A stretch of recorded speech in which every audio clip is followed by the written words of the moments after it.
Hola a todos, yo soy Javier, espero que estéis bien y que tengáis ganas de escuchar este resumen por capítulos de la obra Yo Robot de Isaac Asimov, que bien son compilaciones de diferentes cuentos o novelas cortas que este escritor escribió en relación a los robots y la tecnología en el futuro. También esta narrativa está compilada por la doctora Calvin y por algunos personajes recurrentes que aparecen en varias historias. Antes de empezar, no olvidéis suscribiros, darle a like y compartir el vídeo para que pueda llegar al máximo número de gente. Y ahora, sin más preámbulo, comencemos.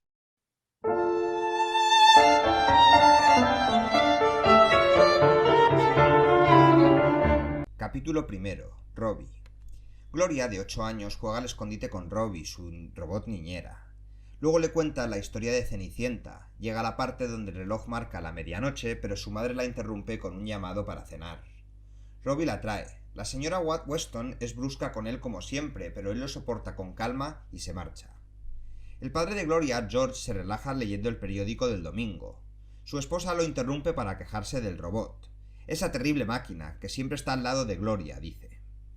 George dice que Robbie está haciendo su trabajo correctamente y es mucho más inteligente que la mitad del personal de su oficina. Grace dice que Gloria debería jugar con otros niños. También le preocupa que pueda suceder algo terriblemente malo. George responde que el robot quedaría completamente inutilizable mucho antes de que violara su directiva principal, la primera ley. Semejante acontecimiento es una imposibilidad matemática. 2 noches después, Grace se queja con George de que a los vecinos no les agrada Robbie, y se niega a dejar que sus hijos se acerquen. Mientras tanto, en Nueva York ahora prohíbe los robots en la calle después del anochecer. George insiste en que tiene derecho a quedarse con un robot, pero la discusión continúa durante una semana. Un día, George lleva a Gloria al cine. Cuando regresa, hay un hermoso collie esperándolos en el porche, un regalo para ella. Ella está encantada y quiere que Robbie lo vea, pero su madre miente y dice que Robbie simplemente se levantó y se fue y no pueden encontrarlo. Durante el mes siguiente, Gloria se pone de mal humor, se niega a jugar con el perro y pierde 5 libras.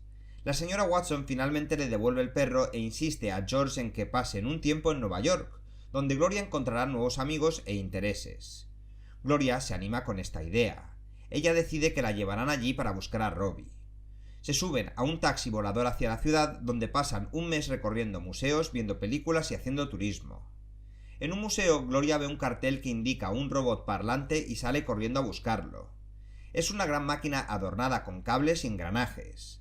Es 1998 y la adolescente Susan Calvin se siente enfrente del robot, tomando notas para su clase de física en la escuela secundaria. Gloria le pregunta a la máquina si puede ayudarla a encontrar a Robbie, su robot con cara. El concepto de un robot humanoide desconcierta tanto al robot parlante que se desmorona. Grace encuentra a Gloria, quien rompe a llorar porque extraña a Robbie.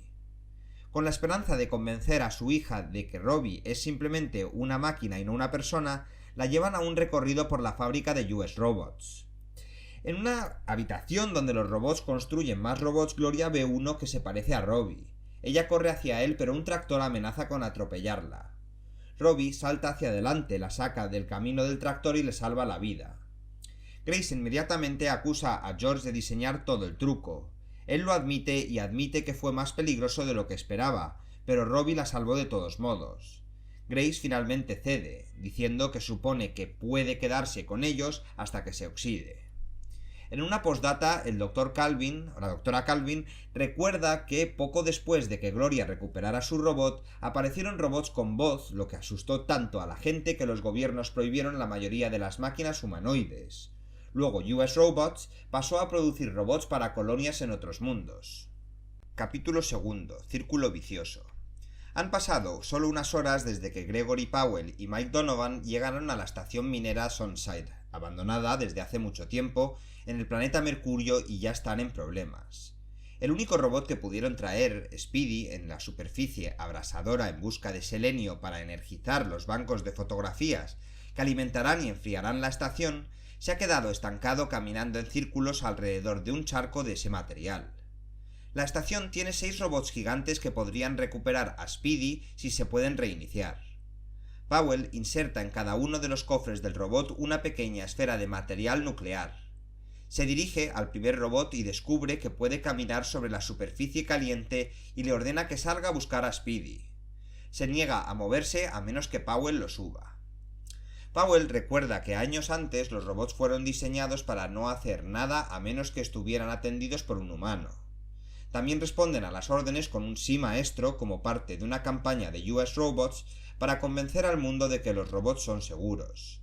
Los dos hombres se dan cuenta de que pueden viajar la mayor parte de la distancia hacia Speedy a través de una red de túneles subterráneos y luego sobrevivir a un breve periodo en la superficie caliente usando sus trajes interiores que les permitirán resistir el calor durante unos 25 minutos. Se ponen los trajes, suben a los asientos en lo alto de la espalda de los robots y viajan en las máquinas a través de túneles sin aire. Emergen kilómetros más tarde en una estación de salida averiada y continúan en la superficie. Localizan a Speedy, quien corre hacia ellos cantando y luego se aleja como si estuvieran jugando. Powell y Donovan se dan cuenta de que de alguna manera la mente de Speedy ha sido alterada para que se comporte como si estuviera borracho. Pensando detenidamente, Powell revisa las 3 leyes de la robótica que establecen en primer lugar que un robot no puede por acción o inacción causar daño a un humano. En segundo lugar, debe obedecer órdenes a menos que éstas dañen a los humanos, y finalmente deben preservarse a menos que esto viole las 2 primeras leyes. Speedy, una máquina costosa, se preocupa por preservarse, y cuanto más se acerca al lago de selenio, más conflicto tiene sobre obedecer órdenes y o proteger su complejo cuerpo. La piscina de selenio es parte de un respiradero volcánico y su gas de monóxido de carbono se combinará con el hierro de Speedy para crear un polvo de carbonilo. Powell recuerda los frascos de ácido oxálico en la estación minera. Sus robots pueden arrojar los frascos más allá de Speedy, donde se romperán, liberarán el ácido que con el calor se descompondrá en gases, incluido el monóxido de carbono, y conducirán al robot hacia ellos para recuperarlos. Se apresuran a ir a la estación y traen los frascos.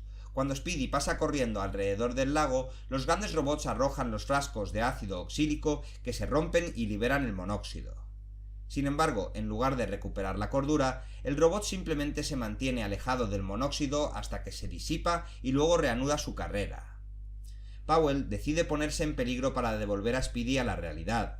Conduce su robot hacia Speedy, luego desmonta y sigue caminando. Por radio le ruega a Speedy que lo recupere, pero su propio robot se adelanta para ayudarlo. Al retroceder y ordenar frenéticamente al robot gigante que se detenga, Powell de repente siente las manos de Speedy sobre él y el robot dice: «Dios mío, jefe, ¿qué estás haciendo aquí? ¿Y qué estoy haciendo? Estoy tan confundido». Desmayado por el calor, Powell le ordena a Speedy que lo lleve a la sombra de un acantilado cercano. Más tarde, Donovan le ordena a Speedy que recupere selenio pase lo que pase. Este comando funciona perfectamente y Speedy recupera el material en minutos. El robot se siente avergonzado por su comportamiento reciente hasta que Powell le dice que no fue culpa suya. Powell le dice a Donovan que cuando terminen de reiniciar la mina, la doctora Calvin los enviará a las estaciones espaciales donde habrá 273 grados centígrados bajo cero. Capítulo 3. Razón.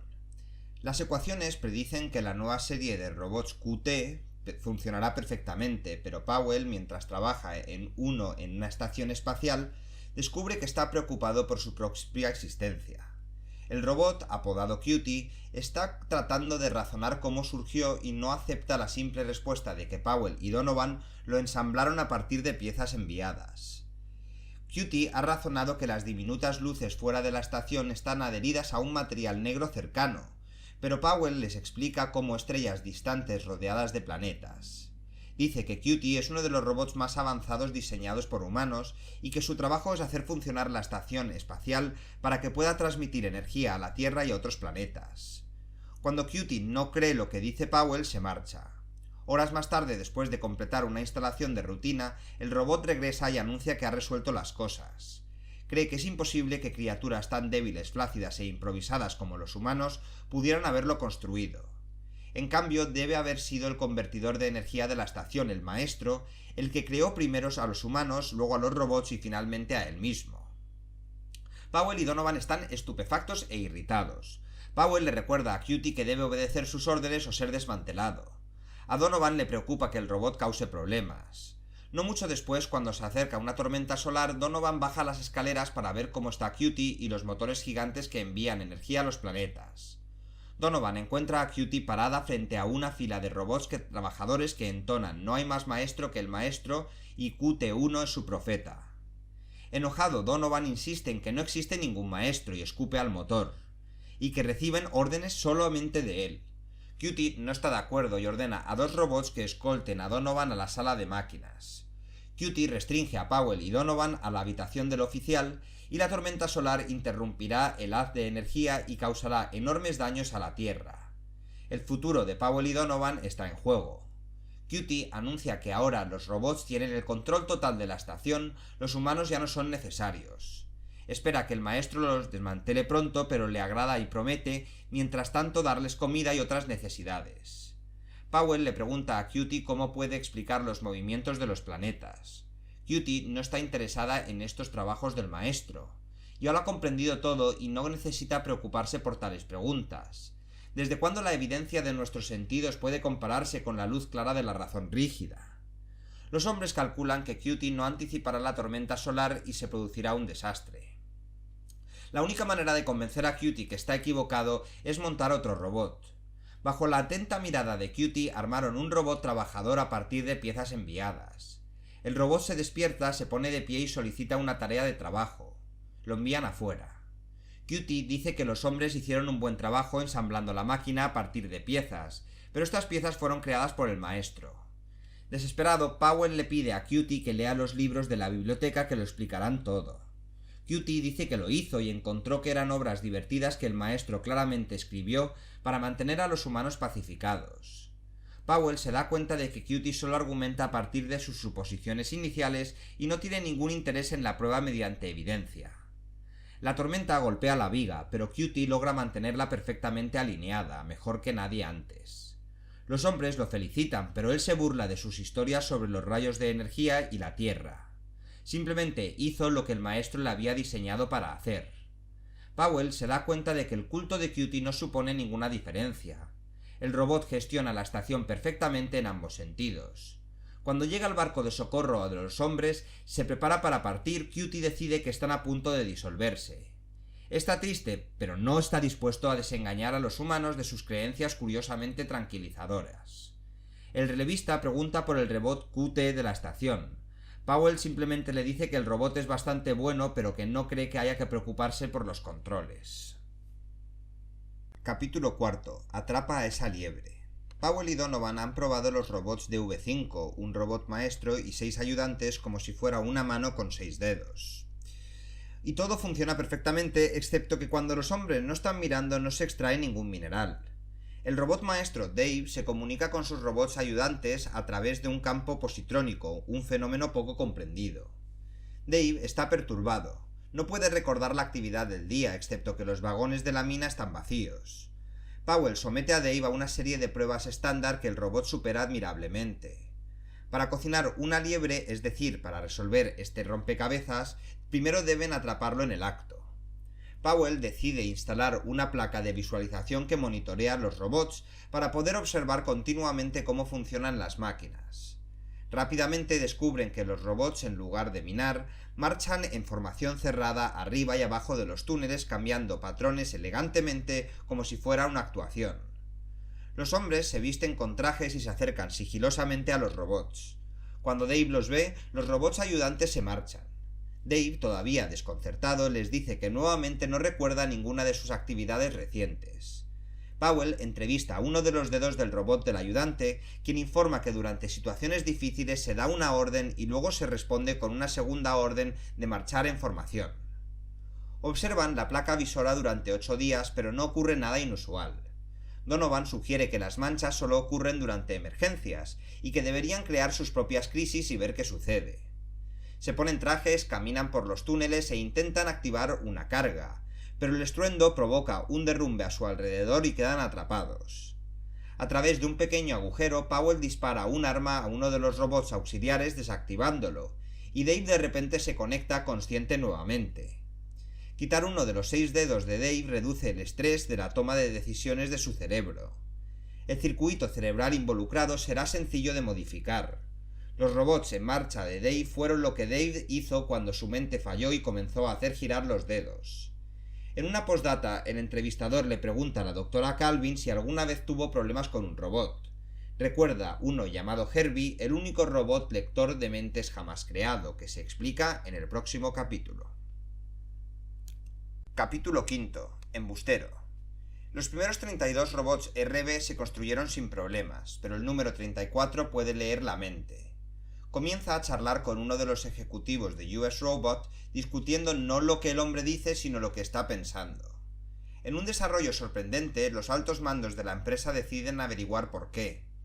Mientras los hombres gerentes revisan los complejos procedimientos para construir cerebros positrónicos en busca de cualquier cosa que pueda haber desencadenado la nueva habilidad, el Dr. Calvin entrevista a RB-34, también llamado Herbie, e intenta aprender cómo lee la mente y si eso altera sus comportamientos.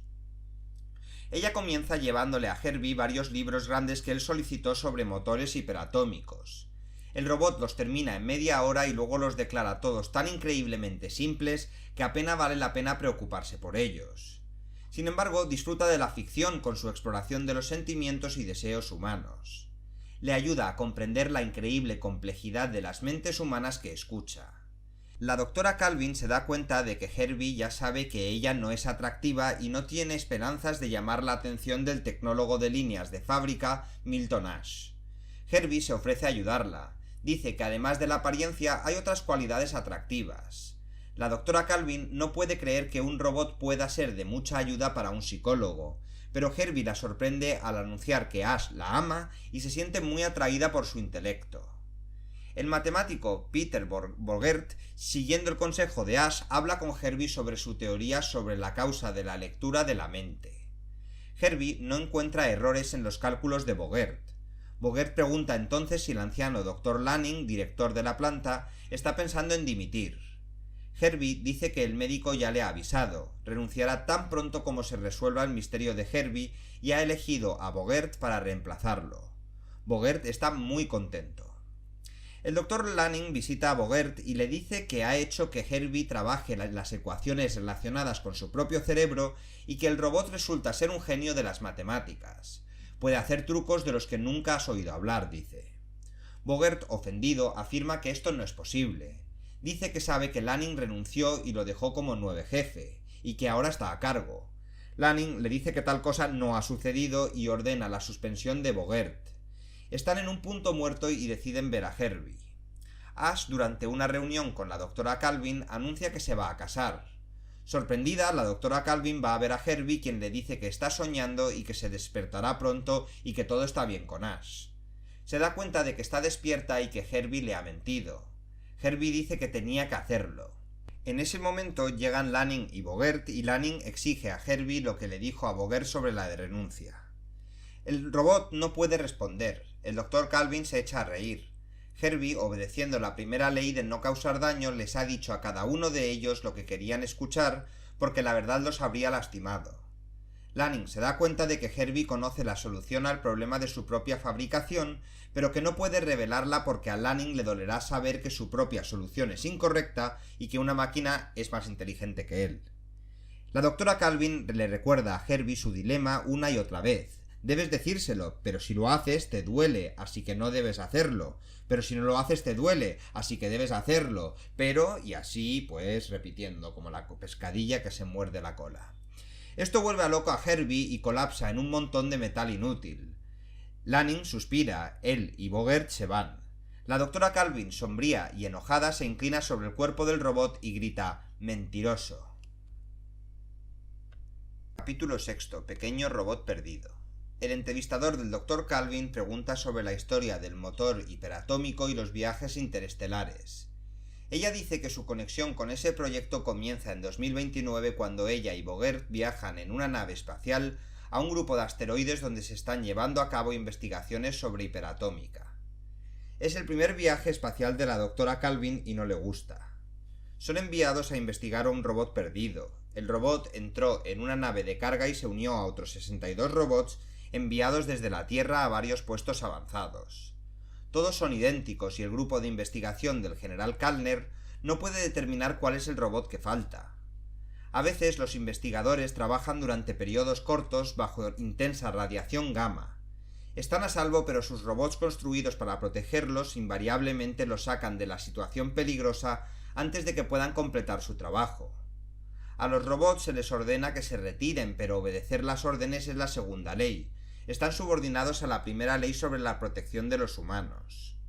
Un proyecto ultra secreto construye varios robots, la serie NS2 o Nestors, cuya programación de la primera ley se modifica para que puedan permitir que un humano sufra daño.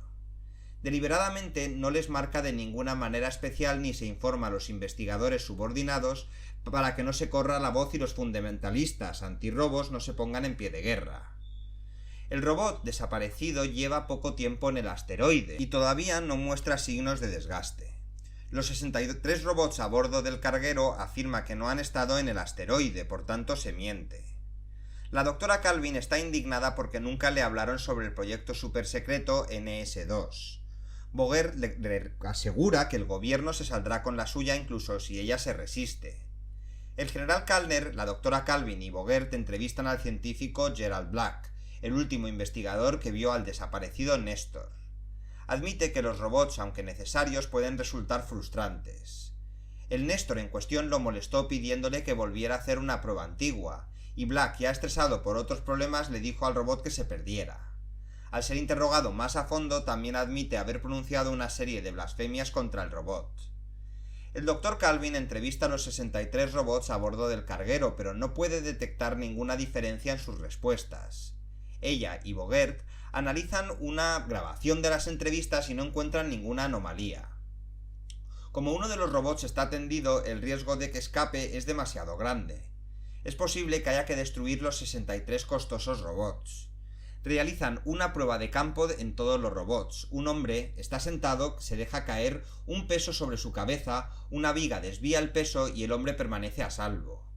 Los robots están inmovilizados durante la prueba, pero todos instintivamente avanzan para proteger al hombre. Una vez más, el robot desaparecido se esconde imitando el movimiento instintivo de los demás robots. Los investigadores varían la prueba añadiendo un riesgo letal a los propios robots si intervienen para salvar la persona sentada. Todos los robots excepto uno saltarán hacia adelante de todos modos, ya que la primera ley que los obliga a proteger a los humanos reemplaza la tercera ley que los obliga a protegerse a sí mismos. Sin embargo, curiosamente, cuando comienza la prueba, ninguno de los robots intenta ayudar al hombre sentado. Durante las entrevistas, la doctora Calvin descubre que todos los robots se dieron cuenta de que el hombre moriría antes de que pudieran salvarlo y que su propia destrucción desperdiciaría un recurso que luego podría salvar a otra persona. Ella pregunta a cada uno si fue su propia idea y cada robot responde que uno de ellos, no es tan seguro cuál, lo sugirió como la respuesta lógica a las pruebas. Intentan una última prueba. Esta vez les dicen a los robots que la radiación gamma los matarán si intentan salvar a la persona en la silla.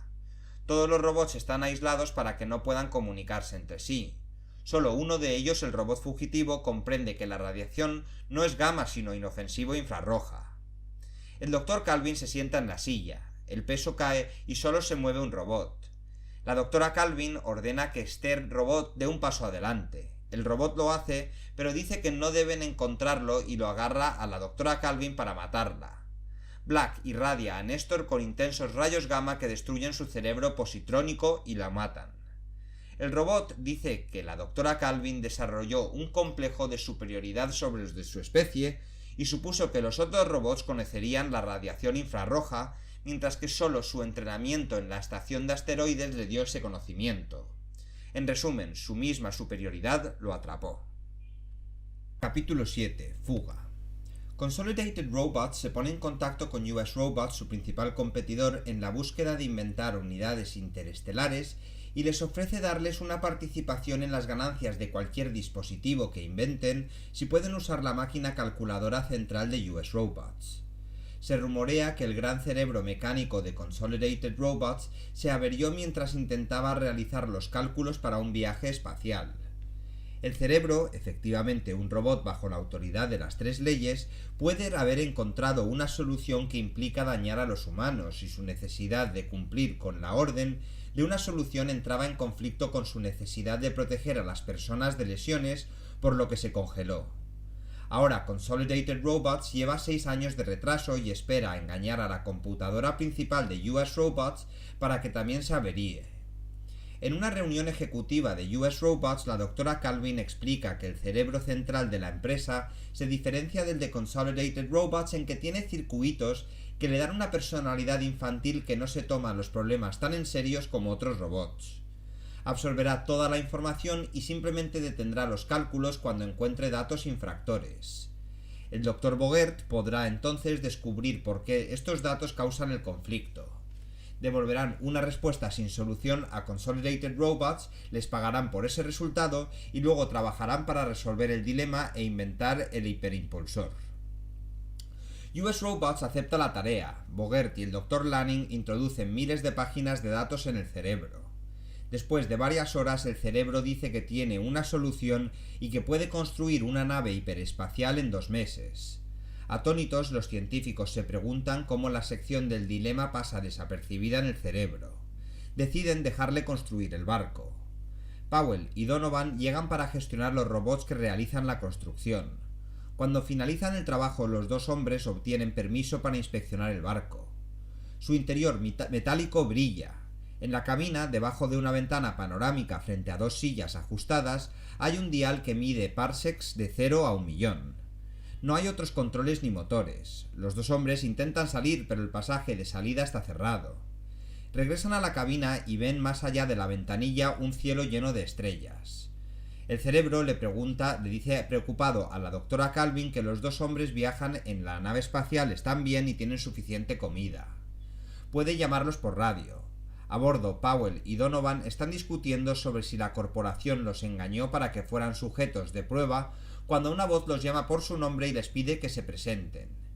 Ellos gritan, pero la voz sigue repitiendo su llamada. Los hombres exploran el barco y descubren que aquí y allá las paredes de repente se abren para revelar un armario de comida o un baño. Bogert cree que el problema original, el que rompió el supercerebro de Consolidated Robots, es que nadie puede sobrevivir dentro de la distorsión espacial que transporta una nave hiperespacial.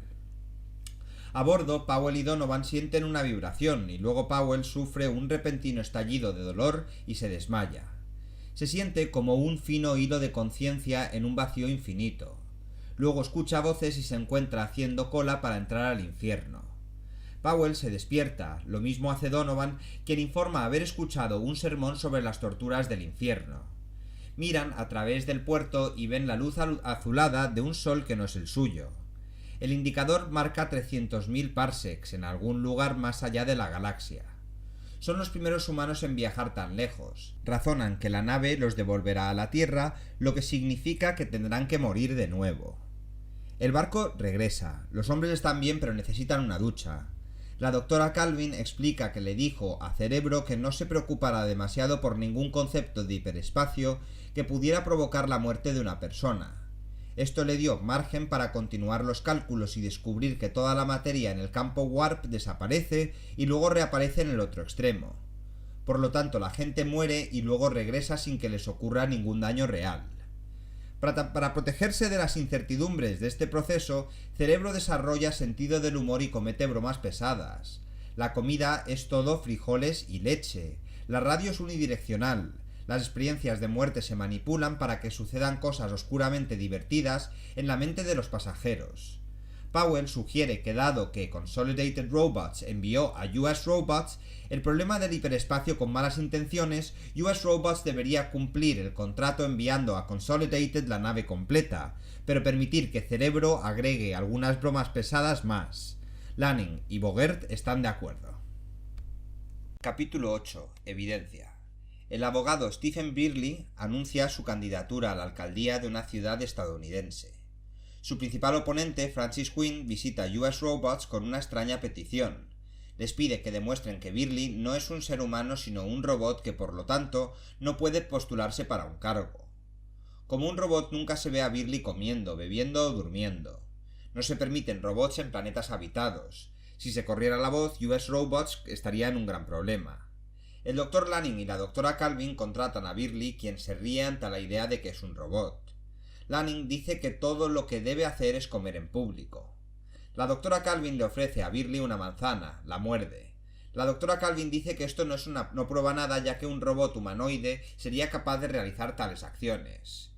Birley conduce a casa, donde se encuentra con su compañero de casa, John, que está en una silla de ruedas. Birley describe su encuentro con los ejecutivos de US Robots y la campaña de Quinn para demostrar que es un robot. Él y John discuten la estrategia. Esta noche Lanning y la doctora Calvin se reencuentran con Quinn y le señalan que para demostrar que Birley es un robot, Quinn tendría que desmantelarlo. La única otra prueba sería si Birley violara una de las 3 leyes de robótica. Obedecer esas leyes, por otro lado, no prueba nada, ya que los humanos pueden hacer lo mismo. Lanning sugiere que como fiscal Birley pudo haber violado la primera ley contra causar daño contra un ser humano. La doctora Calvin dice que no. Él mismo no ha matado a ningún hombre, ha expuesto hechos que podrían representar que un ser humano en particular es peligroso. Un funcionario del gobierno, Haraway, visita la residencia de Birley con una orden judicial para registrar el lugar.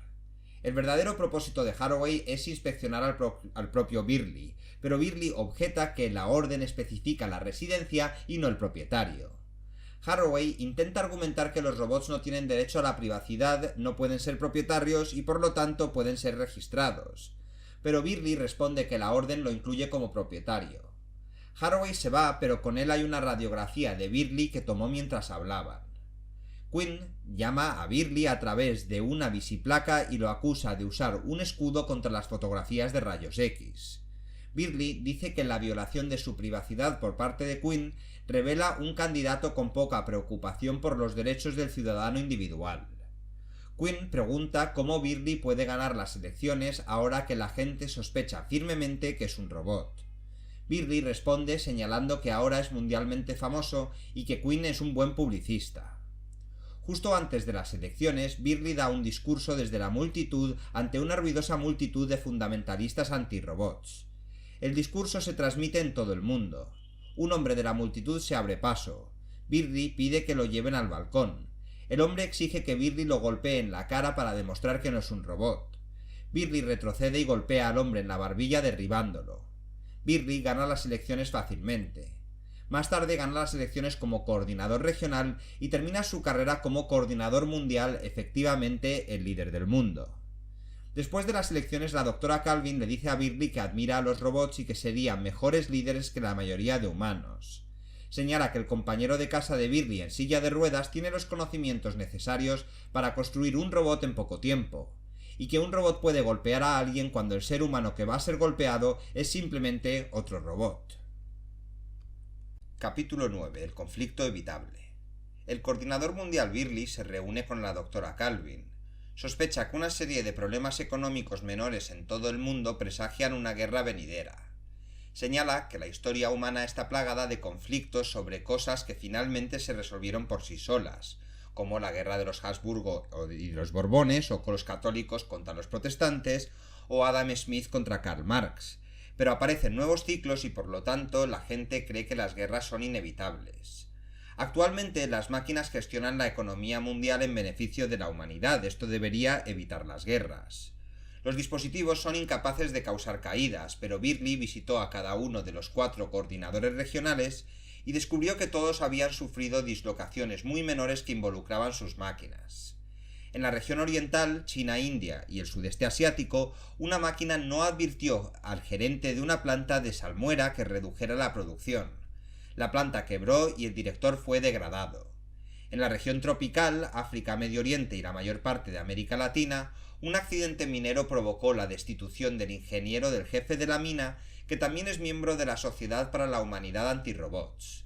Las minas de mercurio españolas de la región europea tuvieron problemas y los propietarios norteamericanos que tienden a descuidar sus máquinas se han vendido a un grupo español que depende más de las decisiones de la máquina. La región norte, Estados Unidos, Rusia, Canadá y Gran Bretaña, también han experimentado dislocaciones menores, pero el coordinador regional insiste en que su máquina, o cualquier máquina, no puede dejar engañarse por datos falsos. Birley sugiere que la región norte, todavía la más poderosa, debe observar con envidia cómo los trópicos y el este crecen rápidamente mientras la influencia del norte disminuye. A los dirigentes del norte les interesa causar problemas con la producción para que el mundo pierda la fe en las máquinas, lo que reabriría la puerta a la guerra y la conquista. Todos los directivos implicados en los recientes problemas pertenecen a la Sociedad para la Humanidad. Birley cree que debería aprobar leyes que prohíban a los miembros de la sociedad ocupar puestos directivos. La doctora Calvin dice que las máquinas ya saben todo esto, y las pequeñas dislocaciones son los pasos que han tomado para explicarlo. Esto explica por qué los gerentes anti-robots han sido trasladados silenciosamente a trabajos menos importantes. Ella dice que no es posible arrebatarles a las máquinas el control de la economía de la Tierra. Los humanos siguen siendo útiles, pero ya no están a cargo. Y con esto concluimos el resumen de la obra de hoy. Si os ha quedado cualquier duda, ya sabéis, me la ponéis en los comentarios y tan pronto como me sea posible, la responderé. Muchas gracias por estar allí, otro vídeo más y nos vemos muy pronto en el canal.